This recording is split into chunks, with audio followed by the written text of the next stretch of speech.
তুমি দিনের শুরুতে হয়তো এমনটি ভাবো যে আমি যদি সুযোগ পেতাম তাহলে তার মতো হতাম। ঠিক দিনের একটু পরে দুপুরবেলা হয়তোবা তোমার মনটা ভেঙে যায়। তুমি হয়তোবা ভাবো ঠিক আজ না, পরদিন থেকে কোনো কিছু ভালো করে স্টার্ট করবো। আর রাতের বেলা তো তোমার স্বপ্ন একেবারেই মরে যায়। কিন্তু আমি তোমাকে যে কথাটি বলতে চাই, দেখো, স্বপ্ন তো সবাই দেখে, কিন্তু ব্যর্থ হয় একটি কারণে, স্বপ্নকে লালন করতে পারে না। মনে রেখো, স্বপ্ন দেখা অনেক সহজ, স্বপ্নকে লালন করা অনেক বেশি কঠিন। স্বপ্নকে টিকিয়ে রাখতে হয়। একটি ফুল গাছে যেমন পানি না দিলে ফুল গাছ থেকে ভালো কোনো ফুল পাওয়া যায় না, ফুল গাছটা নিস্তেজ এবং মারা যায়, স্বপ্ন ঠিক তেমন। স্বপ্নেরও প্রাণ রয়েছে। স্বপ্নকে বাঁচিয়ে রাখতে হবে প্রচেষ্টা, আন্তরিকতা এবং ভালোবাসা দিয়ে।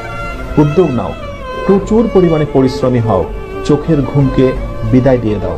প্রতিদিন 6 ঘন্টার উপরে ঘুমিও না। খুব কাজ ছাড়া অকাজে গোসিপিং করো না।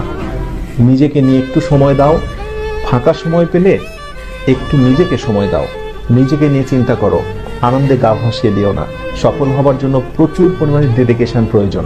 মনে রেখো, যারা সাফল্যের একেবারে উচ্চ অবস্থানে অবস্থান করছে, অথবা সেই স্বপ্নের মেডিকেল, ভার্সিটি, ইঞ্জিনিয়ারিং কোনো প্রতিষ্ঠানে যারা আজকে টপ র্যাঙ্কিং অবস্থান করছে, নিঃসন্দেহে তারা অনেক বেশি পরিশ্রমী ছিল।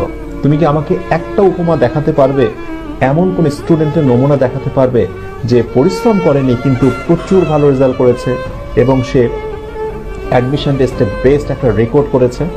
Never, impossible. সুতরাং কথা একটাই, প্রচুর পরিশ্রমী হতে হবে। পরিশ্রম করতে শেখো তোমরা, আগেই কোনো কিছু পেতে শেখো না। মানে আমি কি পাবো ভবিষ্যতে এটা আগেই ভাবার দরকার নেই। তোমার কাজ হচ্ছে পরিশ্রম করা, কারণ আল্লাহ কখনোই কারো কর্মের প্রতিফলকে নষ্ট করে না। এটা তোমাকে বিশ্বাস করতে হবে। এই কথাটার উপর একটু আমল করার চেষ্টা করো।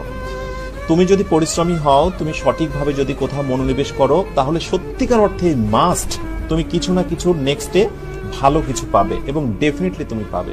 সুতরাং তুমি কর্ম করে যাও। ঠিক আজ না, পরদিন থেকে কোনো কিছু ভালো করে স্টার্ট করবো। আর রাতের বেলা তো তোমার স্বপ্ন একেবারেই মরে যায়। কিন্তু আমি তোমাকে যে কথাটি বলতে চাই, দেখো, স্বপ্ন তো সবাই দেখে, কিন্তু ব্যর্থ হয় একটি কারণে, স্বপ্নকে লালন করতে পারে না। মনে রেখো, স্বপ্ন দেখা অনেক সহজ, স্বপ্নকে লালন করা অনেক বেশি কঠিন।